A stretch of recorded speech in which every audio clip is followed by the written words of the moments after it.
அரசியலுக்கு படித்தவர்கள் வர வேண்டும் என தமிழக வெற்றிக் கழக தலைவர் விஜய் கூறியதற்கு பாஜக எம்எல்ஏ வானதி ஸ்ரீனிவாசன் கருத்து தெரிவித்துள்ளார். இல்ல, படித்தவர்கள் வரணும் அரசியலுக்கு அப்படிங்கறது ஒரு 20 வருஷத்துக்கு முன்னாடி அது ஒரு முக்கியமான ஒரு இதுவா இருந்திருக்கலாம். இன்னைக்கு தமிழ்நாட்டோட கல்வி அறிவு, இன்னைக்கு உயர்கல்வியில மாணவர்கள் வரக்கூடிய சதவீதம் எல்லாம் பார்த்தாலே இன்னைக்கு அரசியல்ல நீங்க நம்மளோட சட்டமன்ற உறுப்பினர்கள் கூட பாத்துட்டீங்கன்னா ஒரு டிகிரி வாங்கி இருக்கிறவங்க நிச்சயமா அதிகமா தான் இருப்பாங்க.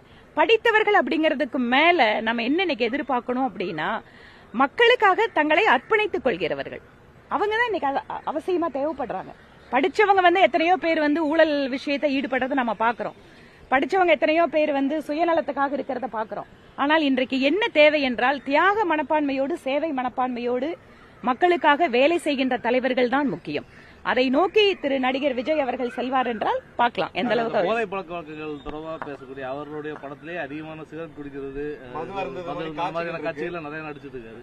அதே இளைய தலைமுறையை நோக்கி தவறான பாதைக்கு கொண்டு நிச்சயமாங்க. சினிமாவோட எப்படி மாத்திக்கணும் இல்ல, சினிமாவோட இன்ஃபுளுயன்ஸ் அப்படிங்கறது சொசைட்டியில் இருக்கிறது வாஸ்தவம் தான், அதை யாரும் மறுக்க முடியாது.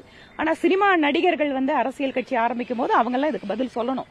தாங்கள் ஒரு காலத்துல எப்படியெல்லாம் செயல்பட்டிருக்காங்க அப்படிங்கறதுக்கு அது அவங்க தான் பதில் அளிக்கணும். அரசியல் தலைவரா மாறினதுக்கு அப்புறம் அவங்களோட செயல்பாடுகள் எப்படி இருக்குங்கிறத நம்ம மக்கள் பார்ப்போம். செய்திகளை உள்ளது உள்ளபடி தெரிந்து கொள்ள ரெஃப்ளெக்ட் நியூஸை சப்ஸ்கிரைப் பண்ணுங்க.